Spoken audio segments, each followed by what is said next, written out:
I had 3 seconds before the red dot reached his heart. My wrist hovered over the wine glass, the Pinot Noir catching the candlelight like something expensive and alive.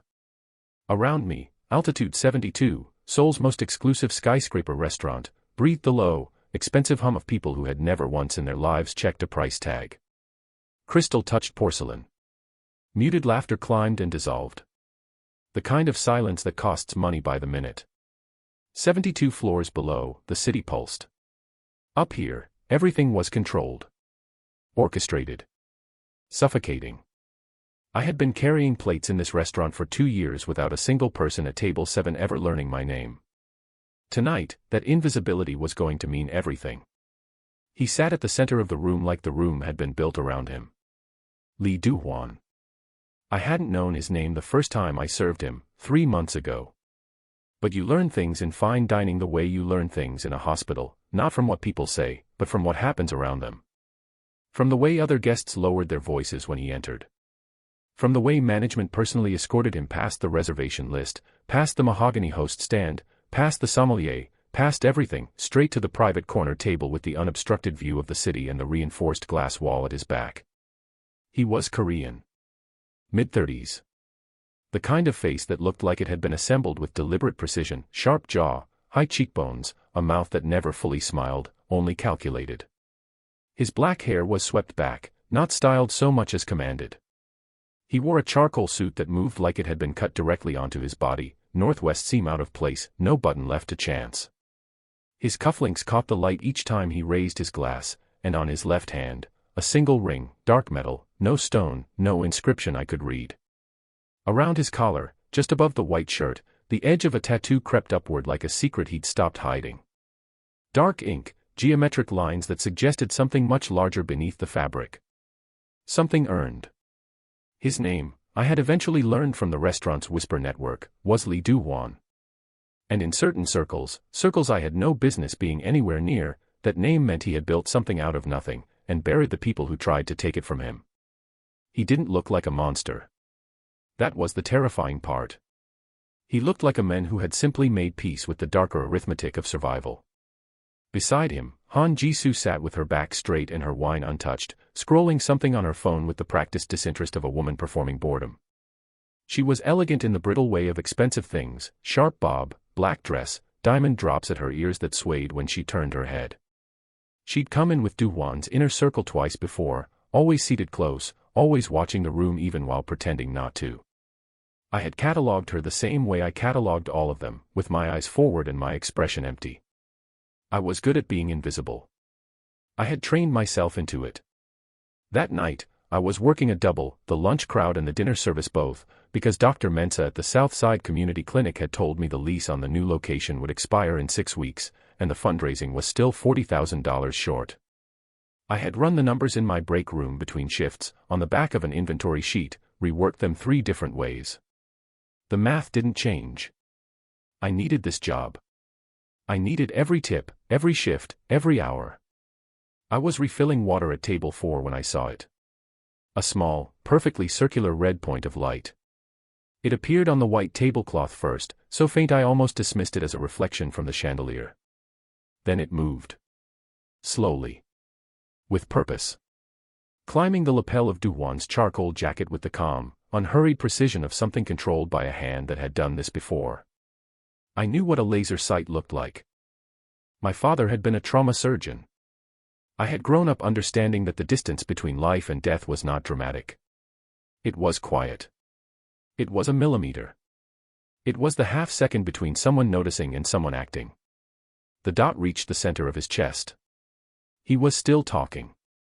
Still calm. Still completely unaware. My body moved before my mind gave it permission. I don't remember the decision. I remember the sensation, the sharp cut of air as I lunged forward across the table, wine glass shattering against the marble floor, my right hand snapping up between the glass wall and his chest just as the restaurant's ambient sound swallowed the soft, suppressed crack of a silenced round. Then the heat. Then the red.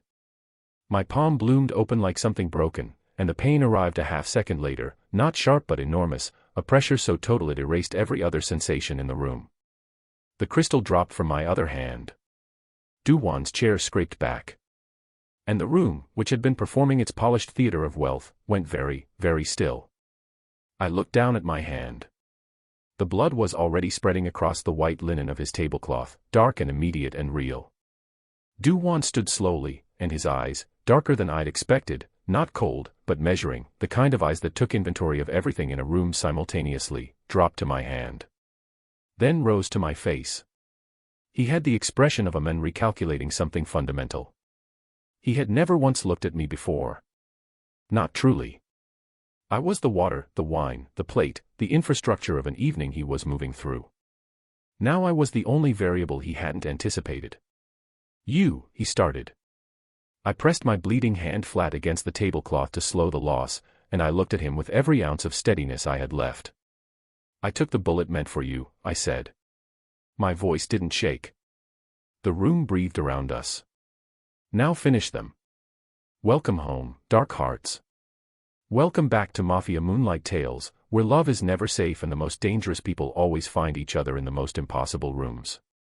If this opening already has your pulse running, do me one favor before we go any further, hit that like button, subscribe if you haven't yet, and drop a comment below. I took the bullet, so I know my real ones are here. Share this story with someone who loves a heroine who doesn't wait to be rescued. Every like, every share, every comment keeps this family alive and these stories coming. Now, dim the lights. We're just getting started. Who is Lee Do-Hwan? Before we go further, you need to understand exactly who Nyra Solange just bled for. Lee Do-Hwan did not inherit his power. He constructed it, methodically and without apology, over 17 years, beginning in the port districts of Incheon, where he was born the second son of a fisherman who never came home from the water. By the time Do-Hwan was 22, he had reorganized 3 rival factions into a single, structured operation running from Seoul's financial district down through Busan shipping lanes. By 30, he had a seat at tables that governments pretended didn't exist. He was known in his world by a name that translated, roughly, as the architect. Not for his violence, though he was capable of it, and used it with surgical precision, but for his mind. He built systems. He identified leverage. He saw 3 moves ahead in every conversation and arrived prepared for the 4th. What made him dangerous wasn't his temper. He didn't have one. What made him dangerous was his patience. He had come to altitude 72 that night for a meeting that would finalize a 10-year territorial agreement. He had done everything correctly. He had verified the venue, the guest list, the security sweep. He had sat with his back to reinforced glass, as he always did. He had brought his most trusted lieutenant. He had done, in short, everything a man in his position was trained to do. He had not accounted for the waitress. No one ever does. Who is Nyra Solange? Nyra was 28 years old and had been accepted to medical school twice, once at 23, which she deferred when her mother's health declined, and once at 26, which she deferred again when the community clinic that had treated her neighborhood for 40 years lost its funding and its lease simultaneously. She made choices like that. Quietly. Without announcement. She was working doubles at altitude 72 because it was the highest tipping restaurant in the city and she had a number to reach. Not a vague aspiration, a specific number, written in a notebook she carried in her apron pocket alongside her pen and her order pad. $40,000. The deposit on a new clinic space on the south side, in the neighborhood where she had grown up, where 3 of her cousins had died from conditions that were entirely treatable if the infrastructure had existed to treat them. She saved lives the way some people breathe, not because it was dramatic, but because the alternative was simply not something she could metabolize. She was not supposed to be in Do-Hwan's world. She was not supposed to know his name. She was certainly not supposed to be standing at his table with a bullet wound in her right hand and blood spreading across the most expensive tablecloth she had ever touched. But there she was. And the man who had never once needed anyone to protect him was looking at her like she had just rearranged something in the architecture of everything he believed. This is where it begins. The first thing that came back was sound. Not all at once, in pieces. A woman's gasp somewhere to my left. The scrape of a chair. The high, clean shatter of a wine glass hitting marble 3 tables away, knocked loose by someone standing too fast. Then the low, collective intake of breath that moved through altitude 72 like a wave, the sound of 70 wealthy people simultaneously realizing that something had gone irreversibly wrong in their carefully curated evening. My hand was on fire. I had pressed it flat against the tablecloth because that was the only logical thing. Pressure stops bleeding, pressure buys time, every first aid course I had ever taken collapsing into that single instinct. The white linen soaked through fast. Faster than I expected. The red spread in a wide, uneven circle, and I stared at it with the detached focus of someone whose brain had not yet fully processed that it was her own blood doing that. Do-Hwan hadn't moved. That was the first thing that registered as strange. Every other person in my immediate orbit was in motion. Han Jisoo was on her feet, her phone gone, one hand already reaching beneath her jacket for something she didn't draw. Two men from the adjacent table, his security, I realized now, cataloging things too late, were moving toward the glass wall, scanning the city beyond it, tracking the angle of the shot. Someone was on a radio. Someone was shouting in Korean, the words fast and flat and furious. Do-Hwan stood perfectly still and looked at me. Not at the window. Not at his men. Not at the blood spreading across his tablecloth. At me. His expression hadn't shattered the way I might have expected. It hadn't gone cold or hard or tactical, the way powerful men's faces usually went when control slipped. It had done something quieter and, somehow, more unsettling than any of those things. It had gone uncertain. Lee Do-Hwan, the men who I now understood had walked into rooms where people wanted him dead and sat down calmly and ordered wine, looked at me like I was a variable so far outside his existing model that his entire system had stalled trying to process it. Nobody does this, his expression said. Nobody does this for me. Sir. One of his men appeared at his shoulder, low and urgent. We need to move. Now. The shooter had a western sight line, which means. I know what it means. Do-Hwan's voice was quiet. Absolute. The kind of quiet that didn't require volume to fill a room. His eyes hadn't left my face. Give me a moment. Sir. I said give me a moment. The men went silent. Do-Hwan crouched slowly until we were level, me half collapsed against his table, hand bleeding through white linen, him in his perfectly cut charcoal suit that probably cost more than my rent and my mother's medication combined. Up close, he was more human than he seemed from across a dining room. A small scar cut through his left eyebrow. There were shadows under his eyes that spoke of a man who did not sleep easily or well. He looked at my hand. Then at my face. You're a server, he said. Not an accusation. More like a man reading a sentence in a language he hadn't expected to encounter. I held his gaze. My vision was beginning to blur slightly at the edges, blood loss doing what blood loss does, but I kept my jaw set and my eyes steady because I had not come this far in my life by looking away from difficult things. I'm a person, I said. And you're bleeding out time. So whatever you're about to decide about me, decide faster. Something shifted behind his eyes. Not warmth. Not yet. But the beginning of respect. He stood. Straightened his jacket. And when he spoke to his men, there was a new instruction embedded in the command, quiet, non-negotiable, the kind of order that doesn't get repeated. She comes with us. I woke up to silence that had a price tag. Not the absence of sound, the architecture of it. The kind of quiet that only exists when every surface in a room has been engineered to absorb noise, when the windows are triple-paned and the floors are heated stone and the air itself seems filtered of anything uncontrolled or accidental. I had worked in expensive spaces long enough to recognize the specific texture of serious money. It didn't announce itself. It simply removed everything that wasn't itself. My hand told me where I was before my eyes did. It had been cleaned, wrapped in medical gauze with a precision that suggested someone who knew what they were doing, and elevated on a pillow that cost more than my winter coat. The pain had settled from its earlier enormity into something duller and more persistent, a deep, rhythmic throb that synced itself to my heartbeat like an unwanted reminder that last night had been real. I sat up slowly.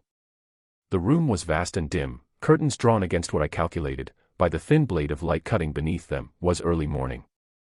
The bed I was in was low and wide, dark linen, no headboard. The furniture was sparse and deliberate. No clutter. No photographs. No evidence of a personality choosing to live here, only a mind choosing to occupy the space. One wall was entirely glass, and beyond the curtain's edge I could see the upper atmosphere of the city, rooftops, antenna towers, the slow drift of clouds at a height that made everything below feel theoretical. 70-something floors up, at a guess. I was not in a hospital. I was not under arrest. I was not, despite the softness of the bed and the careful bandaging of my hand, a guest. I understood this the moment I tried the door. It opened. He wasn't careless enough to lock it, which would have told me too much, but the hallway beyond revealed two men stationed at opposite ends with the particular stillness of people paid to stay alert. They didn't move toward me. They didn't speak. They simply existed in a way that made the geography of my situation legible without a single word being exchanged. I was a variable he hadn't solved yet. I went back inside and sat on the edge of the bed and ran through the inventory of what I had. One bandaged hand. No phone, it had been in my apron, which was gone. No bag. No shoes, replaced with folded socks that were softer than anything I owned. I was still in my work clothes, the white button-down and black trousers of altitude 72, except someone had cleaned the blood from my sleeve with a thoroughness that felt pointed. Erasing evidence was second nature to these people. I filed that away. The door opened without a knock. Do-Hwan entered the way he did everything. I was beginning to understand, without announcement, without performance, as though the room had simply been waiting for him to complete it. He had changed from last night's suit into something simpler. Dark trousers, a black shirt with the sleeves rolled to the forearms. The tattoos I'd glimpsed at his collar extended further than I'd realized, down his neck, across his left forearm, dense and deliberate, the kind of ink that told a history in a language I couldn't read but instinctively respected. He carried 2 cups of coffee. He set one on the nightstand beside me without asking whether I wanted it, and stood near the window with his own, looking at me with that same recalibrating expression from the restaurant. Like I was a problem he found interesting rather than one he found inconvenient. The distinction mattered. I hadn't decided yet whether it was better or worse. Your wound needs redressing in 4 hours, he said. The bullet passed clean through the palm. No tendon damage. You'll have full use of the hand. I looked at him steadily. You had someone examine me while I was unconscious. Yes. Without my consent. You were bleeding on my floor. He said it without apology, which I almost respected more than if he'd manufactured one. Would you have preferred I let you? I wrapped both hands around the coffee cup, carefully, on the left, and met his gaze across the expensive silence of his unreachable room. I'd like my phone back. No. I'd like to leave. Also no. He took a slow sip. Not yet. Not yet. The words did the work of a locked door without requiring one. I looked around the room again, the glass wall, the guarded hallway, the careful distance between everything I needed and everywhere I was allowed to be. A golden cage was still a cage. I had figured that out before the coffee cooled. He brought the medical kit without being asked. I hadn't requested it, hadn't said a word beyond our exchange about the phone and the door. But sometime in the stretch of silence that followed, Do-Hwan had set down his coffee, left the room, and returned with a black case that he placed on the nightstand with the quiet efficiency of a man who kept useful things close and never explained why. I unzipped it. Whoever had stocked it knew what they were doing. Sterile gauze, irrigation syringe, medical-grade antiseptic, suture kit still sealed in packaging, nitrile gloves, surgical tape cut to length. Nothing missing. Nothing cheap. I pulled on a glove with my teeth, the way I'd learned during my first clinical rotation when both hands were occupied and no one was coming to help you, and began unwrapping last night's dressing. Do-Hwan watched from the chair he'd pulled to the foot of the bed. Not hovering. Not looking away either. The focused, neutral attention of a man who catalogued things as a survival mechanism and had long since stopped being disturbed by what that required him to witness. The wound was clean, as he'd said. Entry and exit, the bullet having passed through the soft tissue of my palm between the 3rd and 4th metacarpals without destroying anything it couldn't afford to destroy. Lucky, in the grim arithmetic of gunshot injuries. I irrigated it methodically, the antiseptic pulling a sharp involuntary breath from somewhere in my chest that I didn't let reach my face. You've done this before, Do-Hwan said. Treated wounds. Not my own. I kept my eyes on my hand. There's a difference. You can't feel what you're doing from both sides simultaneously. And yet, I agreed. He was quiet for a moment. Then, why did you do it? I didn't pretend not to understand the question. I saw the dot, I said. I knew what it was. I knew what would happen if I didn't move. That isn't an answer. His voice was even, but precise. The tone of someone who parsed language carefully and expected others to do the same. Knowing what would happen and choosing to put your body in front of it are two entirely different things. Plenty of people see clearly and do nothing. Most, in my experience. I set down the irrigation syringe and looked at him directly. My father had a saying, I said. He used it in the OR, when residents froze, which they all do, once, before they learn not to. He'd say, the moment you identify the bleed, you're already responsible for it. Knowing creates the obligation. You don't get to unknow something just because acting on it is inconvenient. Something behind Do-Hwan's eyes shifted, slight and controlled. He was a surgeon. Trauma. South Side General for 22 years. I began laying the new dressing with steady hands. He's retired now. His hands shake too much for the OR. I paused. He'd have done the same thing I did, in that restaurant. Without hesitating. He sounds like a dangerous man. He sounds like a good one, I said. They're not always different. The room held that for a moment. Do-Hwan leaned forward slightly, forearms resting on his knees, the tattoos along his left arm catching the morning light in dark, geometric patterns. He studied me with the careful attention of someone building a profile, assembling details into something coherent and actionable. You want to open a clinic, he said. I stilled. You went through my things. I had your background run before you regained consciousness. No apology, again. Just fact delivered cleanly. South Side neighborhood. Nursing credentials. Medical school deferrals. The fundraising shortfall.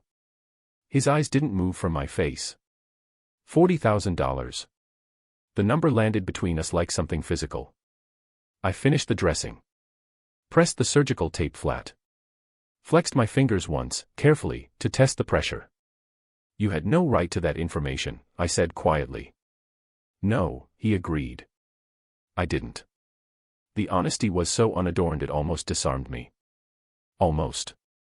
I looked at him across the careful distance of the room, this man who moved through the world like he had personally negotiated its terms, who had just admitted wrongdoing with the same calm he'd used to order coffee, and understood something important. He wasn't going to pretend to be less than what he was. Which meant, at minimum, I knew what I was dealing with. 4 hours, I said. You said the dressing needs changing in 4 hours. It does. I met his eyes. Then I'll need the kit again. He nodded, once. And reached for his coffee like the matter was settled. It wasn't. Not even close. But it was a beginning. He gave me access to the footage like it cost him nothing. It didn't, of course. It cost him something he didn't distribute freely, trust, or the provisional version of it that a man like Do-Hwan extended before the real thing was earned. A laptop appeared on the table beside the medical kit, already open, already logged into a system I understood immediately had not been obtained through any process a court would recognize.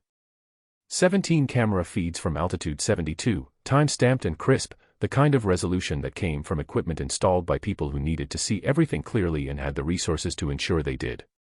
I pulled the laptop closer and said nothing about how he'd gotten it. He said nothing about letting me use it. We had developed, without discussing it, a functional grammar of things we wouldn't examine too directly. What are you looking for? He asked from across the room. I'll know it when I see it. I scrolled back to 6:47 p.m., 40 minutes before the shot. The sniper had a sight line through the glass wall. Western angle, Yerman said. That means the position was established before you sat down, which means someone confirmed your location and your seating in real time. I pulled up the floor camera, the one mounted above the host station that captured the full dining room in a wide, slightly elevated sweep. The signal didn't come from outside. The shooter was already positioned. Someone in that room sent the confirmation. Do-Hwan was quiet. Listening. The problem, I continued, is that nobody looks at servers. I felt him register that. We move through a room differently than guests, I said. We have a choreography, service points, traffic patterns, timing windows. There are things we do that look completely routine from the outside but only make sense if you know the floor. I zoomed into the dining room feed, tracking the movement of staff across the pre-service hour. Which means if someone on staff was signaling, they did it inside the routine. And nobody watching the footage casually would catch it, because they don't know what the routine is supposed to look like. I did. 2 years of dinner service at altitude 72 had written the choreography into my muscle memory. I knew the traffic flow, the station assignments, the timing of every course. I knew which servers worked which sections, who covered the floor during the rush, who ran the glass wall tables. I found him at 651. Marcus. Third-year server, worked the East Station. He was tall, efficient, well-liked by management. The kind of employee who never drew attention because he never gave anyone a reason to look at him twice.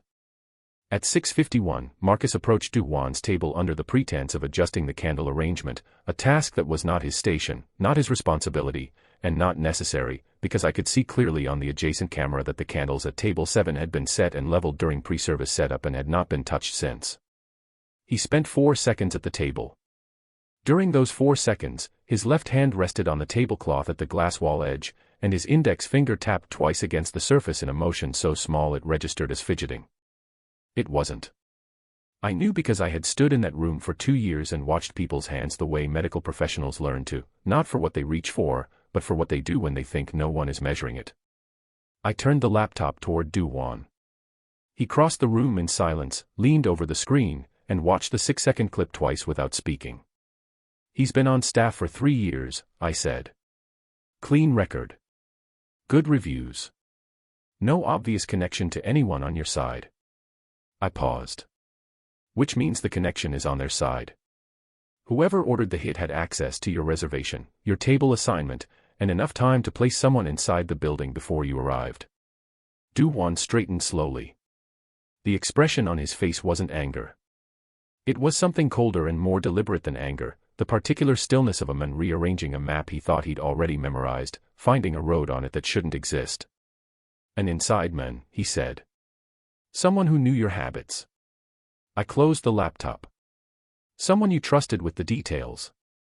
The silence that followed had a different quality than the ones before it. This one had weight. He turned from the screen and looked at me, and for the first time since the restaurant, what I saw in his face wasn't calculation or assessment or the careful management of a variable.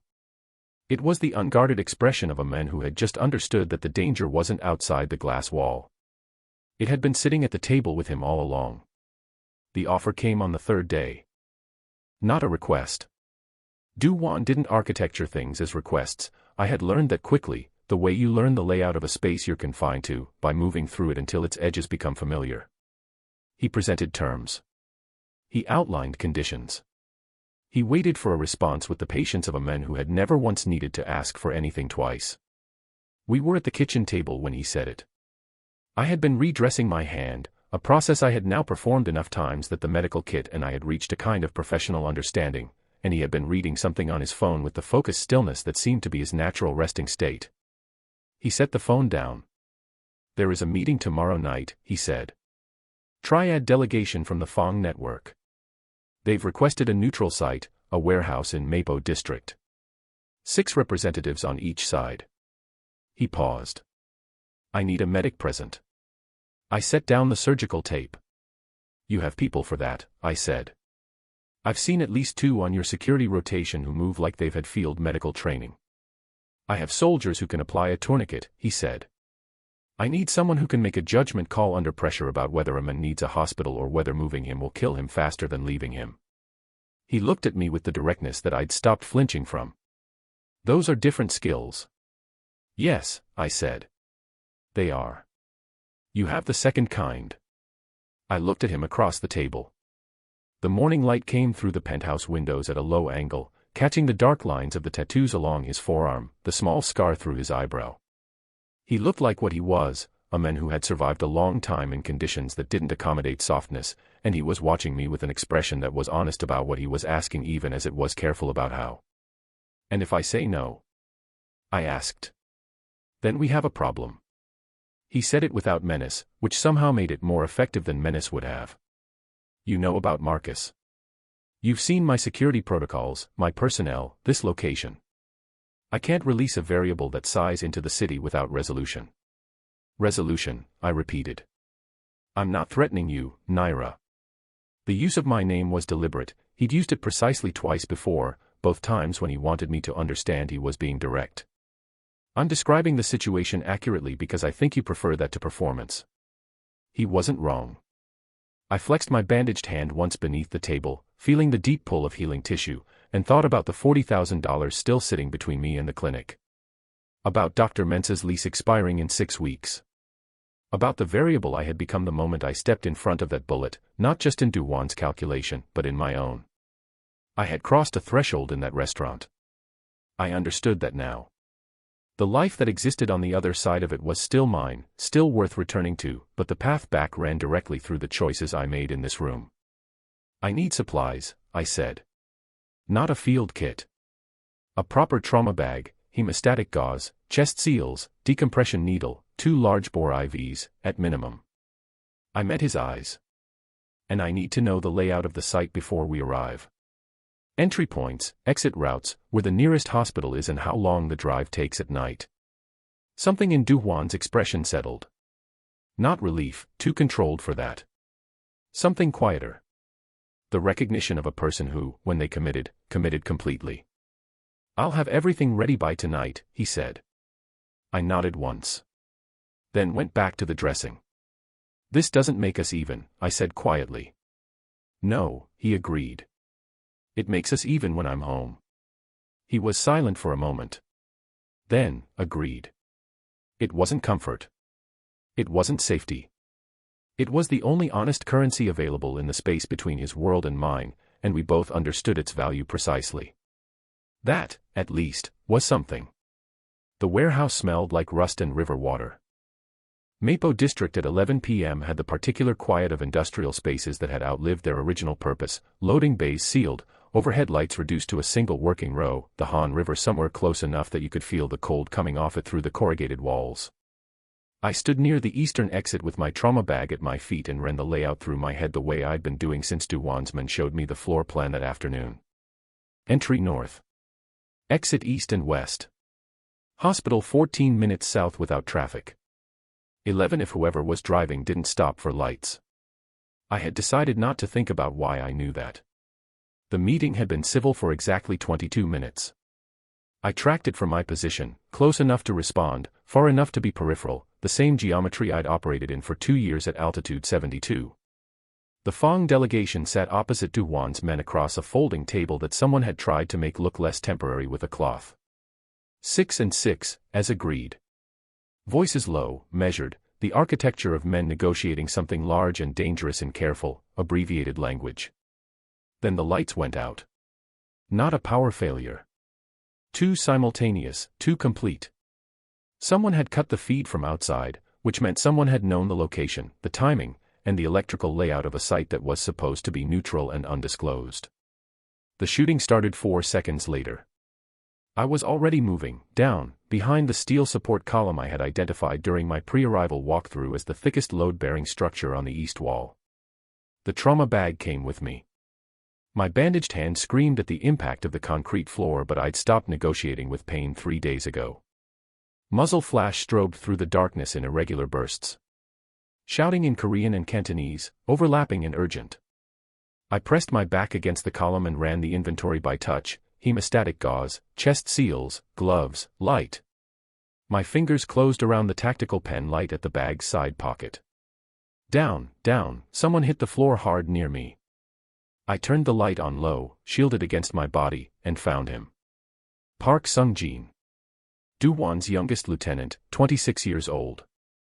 I had catalogued the whole team by name during the drive over because names made people less abstract and less abstract meant faster decisions.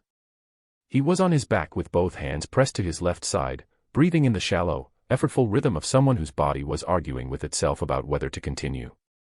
Sucking chest wound. Left side. Air moving where it shouldn't be. Stay still, I said. Not a comfort, a clinical instruction. I had the chest seal out before he could respond, one hand clearing the entry site with gauze, the other peeling the backing with my teeth because my right hand still wouldn't do fine work quickly enough. He grabbed my wrist with a grip that was more fear than force. "I've got you," I said. "Let go." He let go. The seal went on clean. His breathing changed within 30 seconds, still labored, but no longer losing the argument. I packed the wound beneath it, pressed his own hands back over the dressing, and told him to hold firm pressure until I came back. The shooting had stopped. In the ringing silence that followed, I became aware that several of Do-Hwan's men were watching me, not with the skeptical assessment I'd received since arriving at the penthouse, but with something rawer and less guarded. The specific expression of people who have just watched someone do a thing they could not have done themselves. Do-Hwan appeared at my shoulder. He looked at Park. Then at me. Then at the practiced arrangement of the trauma bag, each item deployed and accounted for, nothing wasted. 11 minutes to the hospital, I said. We need to move him now. Do-Hwan held my gaze for a beat. Then he turned to his men and gave the order. And not one of them hesitated. The name came from Park Sung-jin on the 4th day of his recovery. Not deliberately. He was running a low fever, the kind that loosens the careful architecture of what a person chooses to say, and he said it the way people say things when their guard has been metabolized by pain medication and exhaustion, quietly, without realizing the weight of what they're releasing. Shin knew the warehouse, he murmured. He was the only one outside this room who knew. The ward was small and private, secured by 2 of Do-Hwan's men in the corridor outside. I was changing Park's dressing when he said it. My hands kept moving, fold, press, tape, because I had learned that stillness drew attention to moments that needed to breathe. Do-Hwan was standing at the window. He didn't move either. But something in the room changed the way pressure changes before a storm, not visible, not loud, registered only in the body before the mind catches up. Director Shin Byung-soo had been in Do-Hwan's life for 19 years. I knew this from the fragment of biography Do-Hwan had disclosed across our careful, rationed conversations. Shin had pulled a 17-year-old boy out of Incheon's Port District and taught him that intelligence was a more durable weapon than violence. He had been architect, compass, and the closest thing to a father that a man like Do-Hwan would ever permit himself to acknowledge. He had built the system that Do-Hwan now ran. Which meant he knew every flaw in it. I finished the dressing, told Park to rest, and followed Do-Hwan out of the room without being asked. He walked to the end of the corridor and stood with his back to me, one hand braced against the wall. The posture of a man holding himself together through the structural integrity of a building rather than his own resources. His shoulders were rigid. His head dropped forward by a single degree, barely perceptible, and more revealing than anything I had seen from him since the restaurant. I didn't offer comfort. He wouldn't have known what to do with it, and offering something a person can't receive isn't kindness, it's convenience for the giver. When did you last speak to him? I asked. A pause. The morning of the restaurant. He confirmed my reservation. Another pause, longer. He asked which table I preferred. The glass wall table. The one with the western sight line. I let him hold that understanding without comment because some realizations need a moment before they can bear the weight of a response. He'll know the warehouse failed, I said eventually. Which means he's already adjusting. Whatever he plans next, it won't look like the last 2 attempts. It'll be closer. Something you won't see as a threat until it's inside your perimeter. Do-Hwan turned from the wall. His face had been reconstructed, the vulnerability sealed back beneath the controlled, measuring expression I had come to recognize as his functional state. But his eyes were different. Not softer. Older. The specific aging that happens not with years but with the particular grief of a betrayal you should have been able to prevent. I can't think clearly about him, he said. It cost him something to say it. I understood that. I know, I said. So don't. Not yet. I held his gaze. Shin will move through channels you trust. Which means we need to find the ones he hasn't touched yet and build from there. Clean contacts, compartmentalized information, nothing that passes through his network. I paused. I need a whiteboard, your full organizational map, and 3 hours. He looked at me the way he had at the warehouse, that recalibrating assessment, the system updating. You're not a medic, he said. I never said I was, I replied. I said I could save a life. I turned toward the elevator. Right now, that life is yours. So keep up. The invitation had been sent to 63 people. Director Shin Byung-soo hosted his annual winter gala at the Hanam-dong Grand, a venue so committed to its own elegance that even the fire exits had crown molding. 63 guests, all carefully curated, all positioned within networks Shin had spent 2 decades cultivating. Politicians. Financiers. 3 judges. And buried within the list, 7 men who served Do-Hwan's organization in roles senior enough to know things that could be used, leveraged, or buried. 7 men who, our whiteboard had revealed across 3 days of careful mapping, had all received private calls from Shin in the 72 hours following the warehouse ambush. We weren't going as guests. The catering company contracted for the gala had been sourced through a hospitality group whose administrative access Do-Hwan's people had quietly entered 2 days prior. 2 names added to the staffing manifest. 1 server, 1 floor supervisor.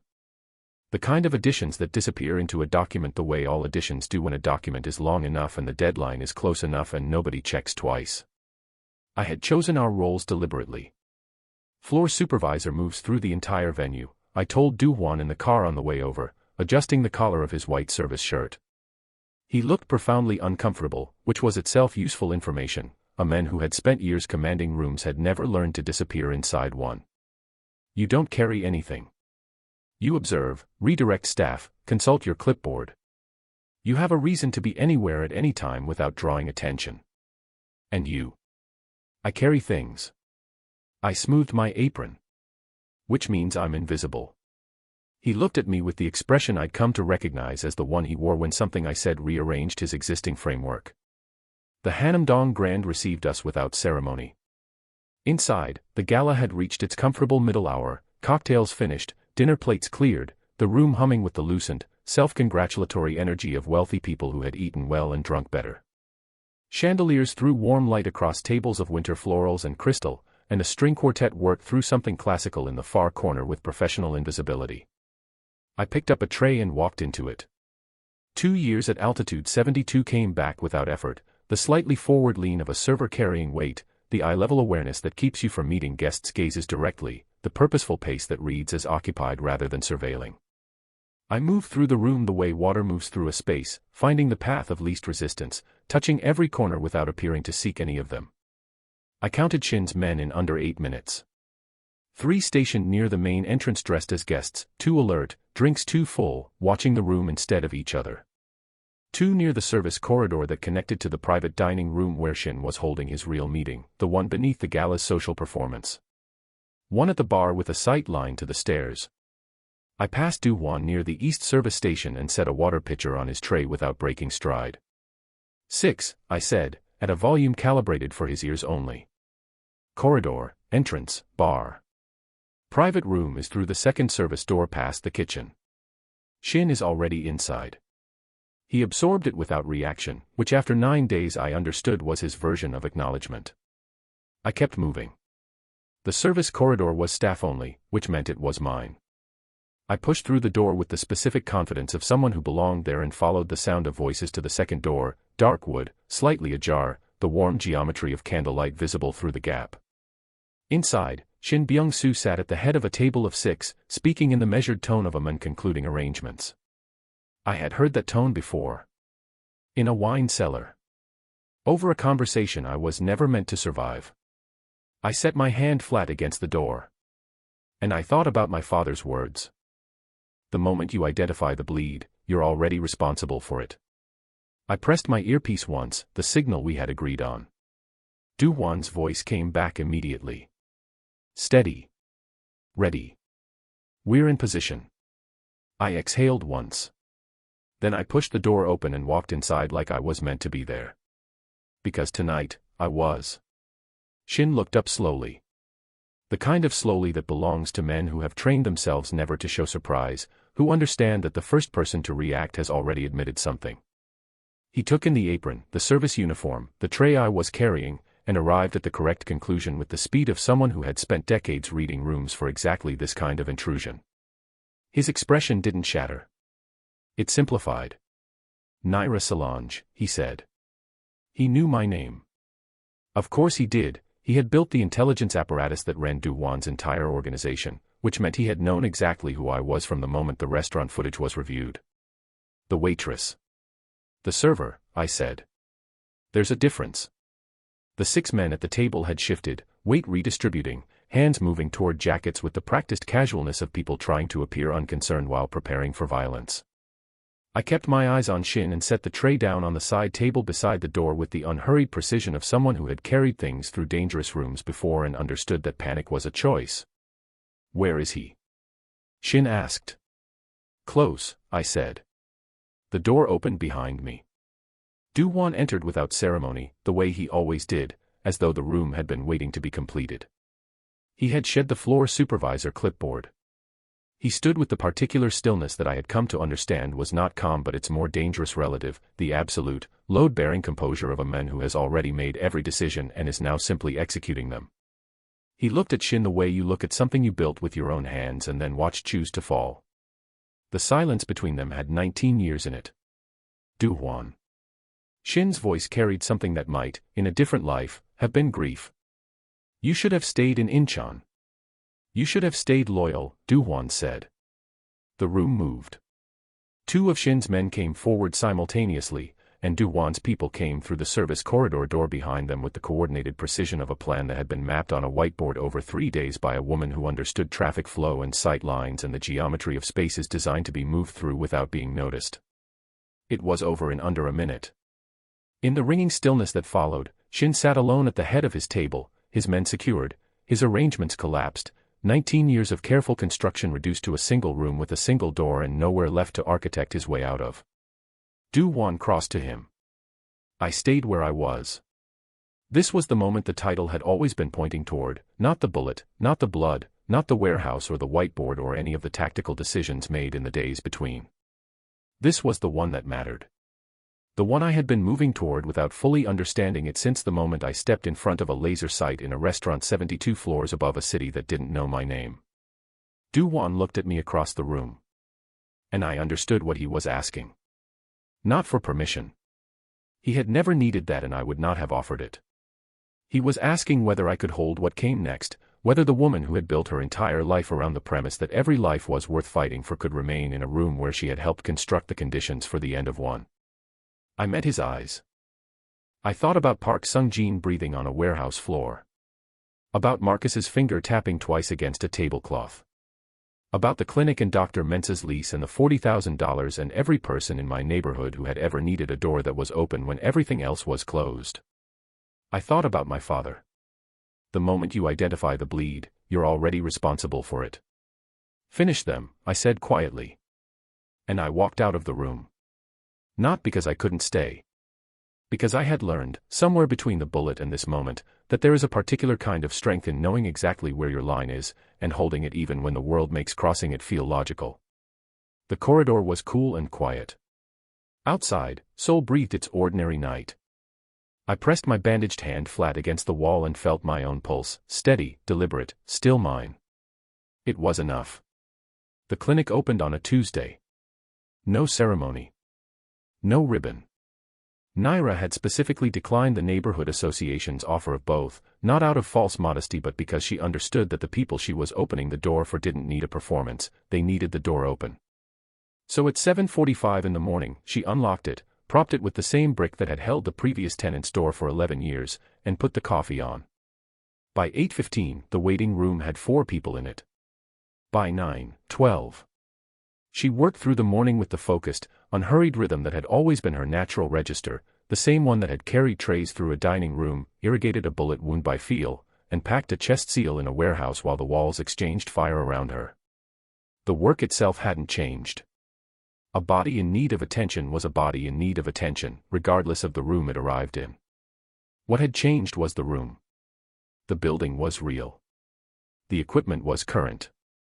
The lease was paid in full for 3 years, the paperwork clean and legitimate, routed through a charitable foundation that Do-Hwan had established with the particular thoroughness of a man who understood that the most durable power structures are the ones that can survive scrutiny. His name appeared nowhere in the documentation. Nyra had not asked him to remove it. He had done it without being asked, which told her everything she needed to know about how much he had learned. He came at noon. Not inside, he stood across the street in a dark coat with his collar up, the way people stand when they want to observe something without altering it by their presence. She saw him through the front window between patients and felt the now familiar recalibration of being in two worlds simultaneously, this one, which smelled like antiseptic and fresh paint and the specific hope of a thing finally built, and the one he inhabited, which she had moved through and survived and would carry in the architecture of her decisions for the rest of her life. She didn't go out. He didn't come in. But when she locked the clinic at 6 p.m. and turned to find a single envelope on the reception desk, no name, no return address, containing nothing but a handwritten note in the precise, abbreviated script she had learned to read over 10 days in a penthouse 70 floors above the city, she stood for a long moment in the quiet of her own building and read it. The hand that heals and the hand that protects must work together for a society to survive. I understand this now. D. She folded it once. Put it in her coat pocket. And stood in the room she had built. This was the thing nobody told you about integrity, that it wasn't a quality you either had or didn't. It was a choice, made repeatedly, in rooms where no one was watching and the cost of choosing differently was low enough to rationalize. It was Nyra moving toward a laser sight when walking away was available. It was Do-Hwan funding a clinic in a neighborhood his industry had helped hollow out. It was Park Sung-jin saying a name through a fever because the truth was heavier than the consequences. It was small, and it was constant, and it was everything. She had been invisible for 2 years in a room full of people who could have changed her life with a signature. And in the end, her invisibility had been the thing that changed everything, not because she had been seen, but because she had seen clearly, and acted on what she saw, and refused to unknow it. A seed doesn't announce itself. It simply finds the crack in the concrete and decides to grow anyway. She turned off the light, locked the door, and walked home through the city that had always been worth saving. And that, my fierce hearts, is where we leave them, not in a blaze of fire, but in the quiet of a Tuesday evening, in a neighborhood that finally has a door that opens. If this story moved you, if Nyra's courage found something in your chest and held it, share it. One click, one share, one comment below can carry this story to someone who needs it tonight. Tell me, what was the moment that got you?